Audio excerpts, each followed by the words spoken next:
the steering wheel, but they're like this, okay? So they're in the car for 3.5 hours, and they're completely upright. But you know, you can't be completely upright in this car because the car weighs 350 pounds and the human weighs 150 to 200 pounds. So 50% of the weight of the car comes from the driver.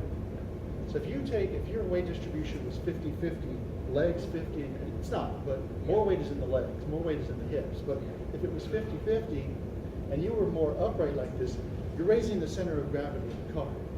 You don't want to do that. So you want to keep the driver as low as possible, but if you put him too low, then he has no perspective on the track. So like, have you ever driven in cones before? Have you ever driven an STCA race? No? Okay, so that's the first thing that you guys should do is go out and go race it on a go-kart track or something like that, or go to an STCA event and look at the sea of cones. It's a sea of cones. All you see in front of you are cones, as far as you can see in any one direction, and you have to figure out the track. The higher up you are, the better downward perspective you have on the track. 6 inches makes a huge difference. So if I'm laying all on the ground, all I see is just cones everywhere, and I'm the same height, just cones. And the higher up I get, the better the perspective is, but the higher my center of gravity is. Yep. So, you know, it's always this optimization problem that you're dealing with. Too high up raises center of gravity, too low, no perspective. That's the first thing. Yep. And the next thing is, because of the design of our steering wheel, you cannot shuffle steer that steering wheel. Because the steering wheel is not round, you can't shuffle steer it. So in a shuffle steer steering wheel, you're shuffling your hands like this, okay? That's really hard to do with a steering wheel that's not round. Yep. So you've got to be able to take this steering wheel and in the maneuverability, the endurance part, the autocross part, there are some turns, some really tight turns, 9-foot radius turns, so that you have to be able to take your hands and jam them like this, you know, basically a 180-degree turn. You're going to have to turn like that to make that a turn. So if you can't get your arms, your hands past your hips, so like if you were to get in this car, this steering wheel would be right here. It's right here. You're driving like this. Everything is wrong. So you can't get the steering wheel past your hips. That's the first thing. And the steering wheel is not round, so you can't shuffle it because you'd end up shuffling past this point to a flat spot. Yeah. So you can see all the things that are wrong with the design. Not only that, but the seat is flat in the back and the human's back is rounded. So no seats are flat like this in real life.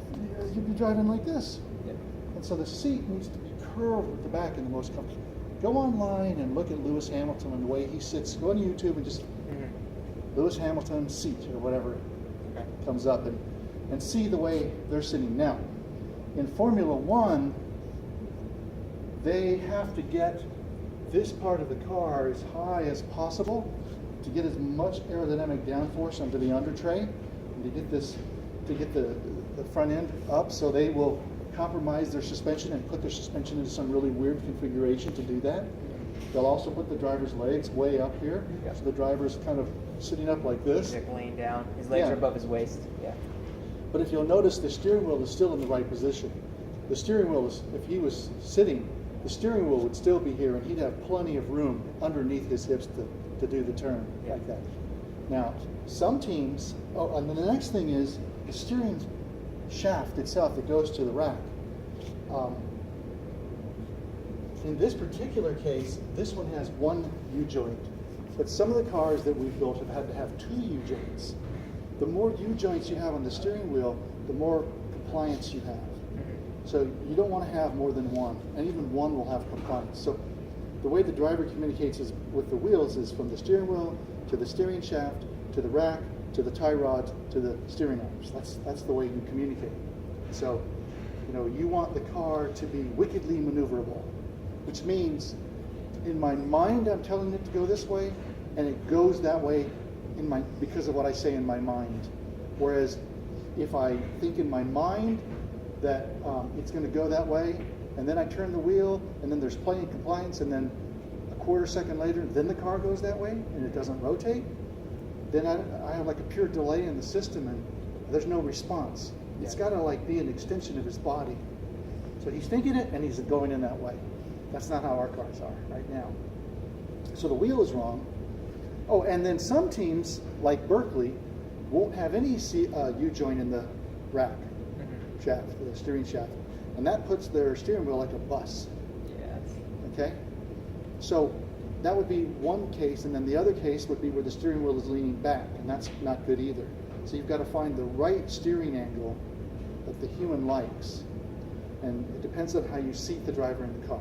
So my point is, you got to get the seat right, and you got to get the steering wheel right, and you've got to make sure that, and then there's another thing, and that is that they don't allow the drivers to have their elbows outside of this bar. Yeah. They used to allow that, but they don't anymore, which means with this part of the seat like this, out, it's going to be really hard for the driver to bring his elbow between the seat and that bar. It's going to scratch him every time. Yeah. So they're driving it like this, which is wrong too. So very few of the seats in Formula One would have this side piece here. It would be taken off and it would be under the seat to give it the stiffness. Mm-hmm. You know, you got to have the stiffness there, but that part is there for stiffness, but you wouldn't have it. Because one thing we were trying to do is obviously visibility. So we had a lot of drivers sit down, and obviously they're different heights. So based on their height, they're able to see, have a better view of the front of the vehicle. Wait. What do you mean all these drivers are different heights? How? If you're trying to build a car like a around few someone inches. who's 6'2", you're building the car around the wrong person. You're right. We had guys who were like 5'9", 5'10". What was the weight? 150. That's the upper limit. So, Okay. you know, like if you have a car and the car weighs, let's say the car weighed 350 pounds. Let's just go, okay, so the whole car weighs 500 pounds, right, with the driver. Yeah. And then if that driver weighed 50 more pounds and weighed 550 pounds, you've just decreased your power to weight ratio by 10%. So the easiest way to increase your power to weight ratio is to quit eating at King's and Yep. McDonald's, okay? That's the easiest way to lose the weight on the car, is to pick the light driver. A Yep. light driver and a small driver, that's why all the drivers in race cars are small. Yep. So you want to pick people who are about the same height, about the same weight, and that way the way they fit in the car is the same.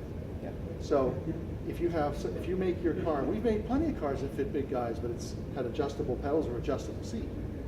So if you have a range of drivers that goes from 6'2" to 5'5", now you have to have either adjustable pedal or adjustable seat or seat insert or something like that. So you can do that, but it's not optimal. The optimal thing would be to pick 5 guys who are really small, 5 gals and girls who are really small. We have to have the 95th percentile male and 5% female. That's right. Yeah. So. That's like a 32 to 34 inch inseam, 5 foot whatever, I don't know, Yeah. 5'6", 130 to 160 pounds, somewhere in there. So Yeah. that's what you should build your car with. Yeah. And you know, you got a template that needs to drop in from the top. You got a template that needs to go through. Yeah, we pull those out, the ones that Oleg made, the wood ones. So yeah, we're working around that. We're trying to make sure that they had visibility, and one of the things that we noticed was the air component. We've talked to the air team. They're going to try and change the shape of that so they can see the front of the driver. For anyone that's 5'6", 5'7", they can be able to see that. And as far as the arms go, we So did. this is a problem? Yes, that is. Yeah. So what we did was you had them sit down, and we want to be able to see the front of the wing, so they have visibility of the car, so there's not any cones. They basically couldn't see this part. Yeah. They could see up to this point of the wing, but they couldn't see down here at the front of the wing. I think I can only see it shows out here. Yeah. And so this right here was blocking their vision. Well, that's purely aesthetic. Yeah, exactly. When we talked to air guys, they're like, yeah, we can change that. And then as far as the arms go, we wanted to increase the height of the wheel, and so that would also mean we have to increase the height of the front rail hoop, and then the distance from the driver to the steering wheel just a little bit. It's not going to be quite to be a 90, and so there's going to be more fatigue on the driver's arms. But that, when we had them sit down and move it, Well, wait a minute. Okay, so all that's okay. It doesn't have to, you can't do that, Yeah, and you it's- can't do that. yeah. So it's going to be somewhere in here. It's just Exactly. a compromise. so by increasing about an inch, they're able to steer all the way 90 without hitting the outside bars or hitting themselves.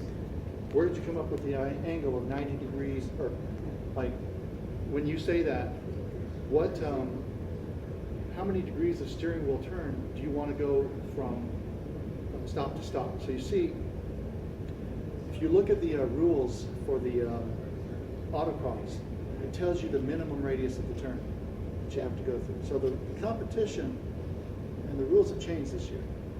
The number of points that you have in the endurance is different, much less. So the